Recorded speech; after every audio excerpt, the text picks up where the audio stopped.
안녕하십니까? 우리 삶의 깊이를 더하는 지식과 통찰의 시간입니다.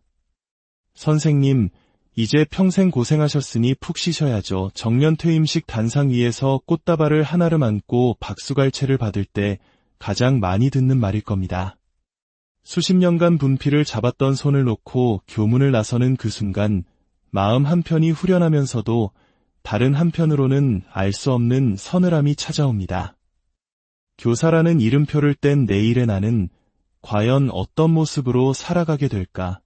솔직히 막막한 감정이 드는 것은 어쩔 수 없습니다.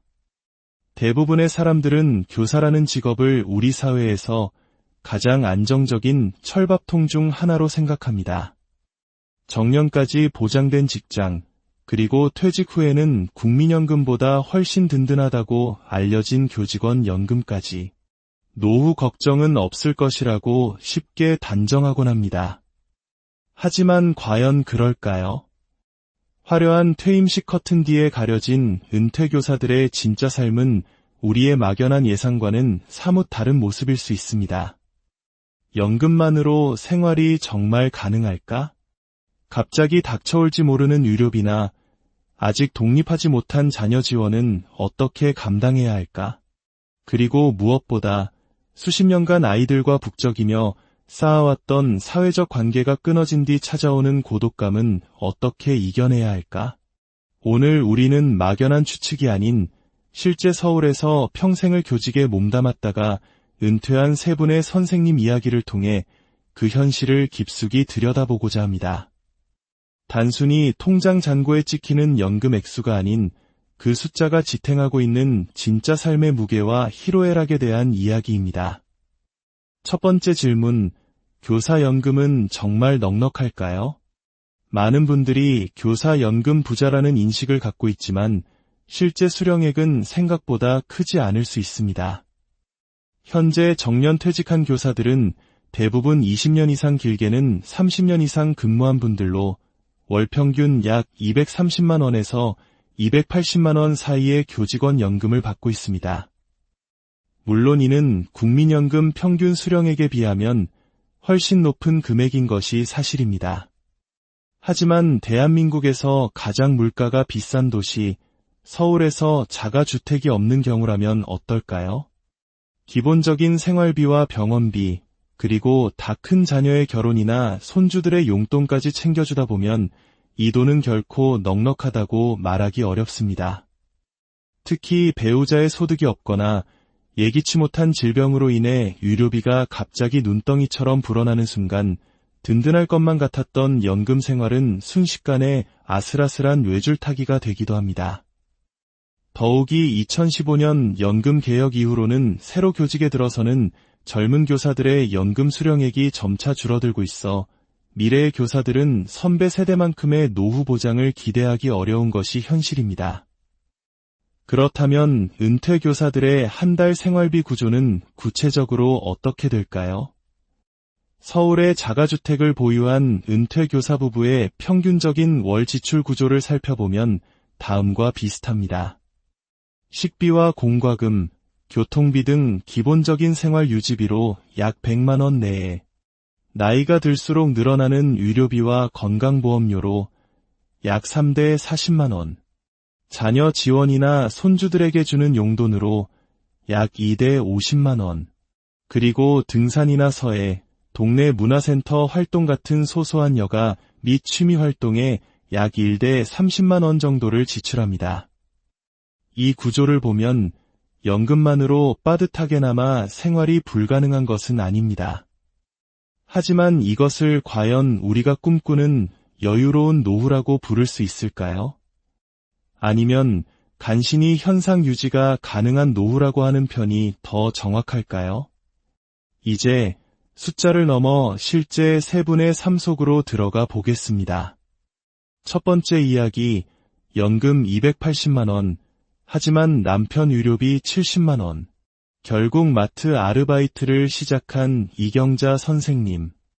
올해 68이신 이경자 선생님은 서울의 한 인문계 고등학교에서 33년간 학생들에게 수학을 가르쳤습니다. 6년 전 62세의 나이로 정년 퇴임한 그녀는 현재 매달 280만 원의 교직원 연금을 받고 있습니다. 이 정도면 괜찮을 것이라 생각했습니다. 하지만 5년 전 남편이 뇌졸중으로 쓰러지면서 모든 상황이 바뀌었습니다. 남편 약값만 한 달에 40만 원이 넘게 나가요.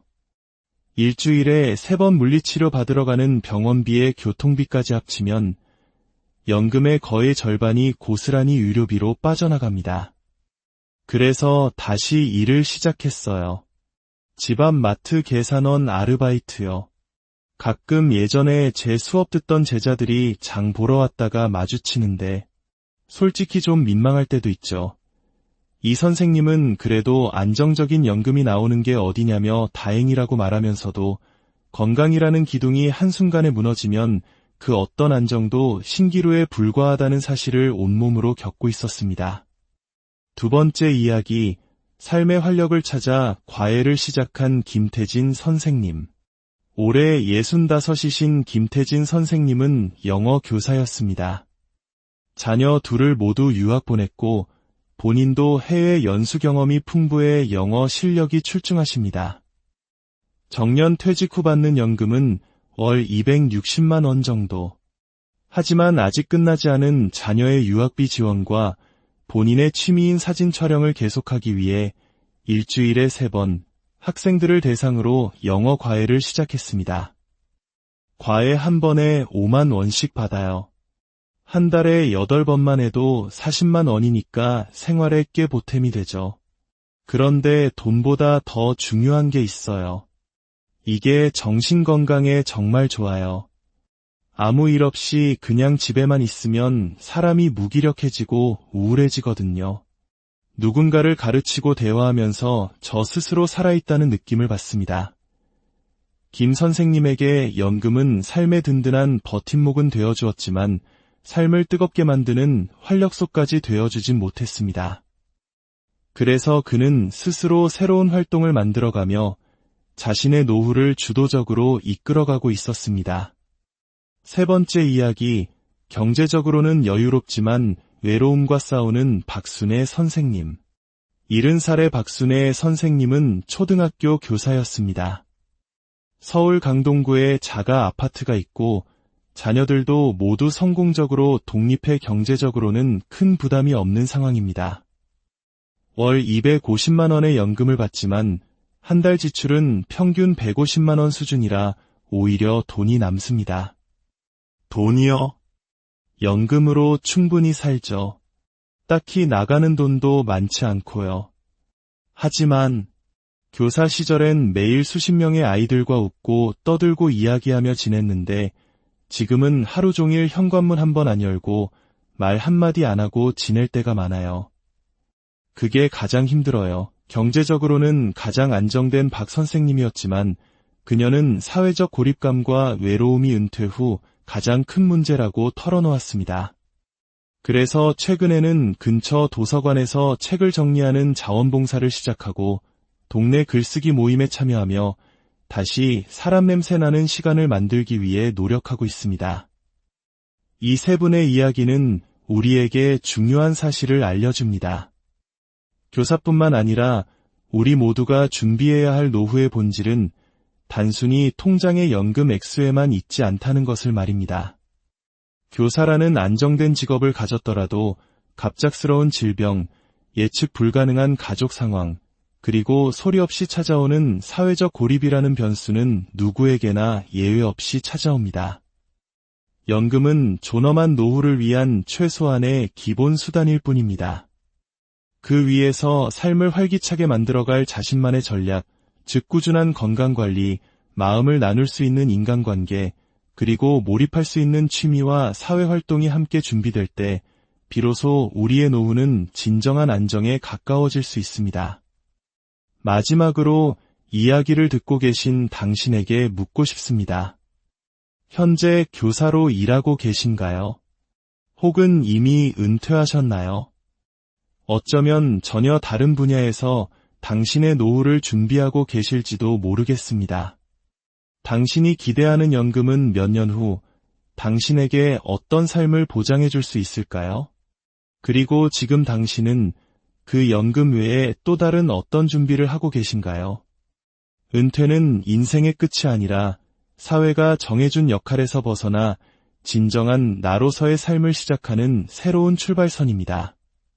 더 늦기 전에 돈이라는 안전망 외에 내 삶을 단단하게 지탱해줄 또 다른 기반은 무엇일지 진지하게 고민해 보시길 권합니다.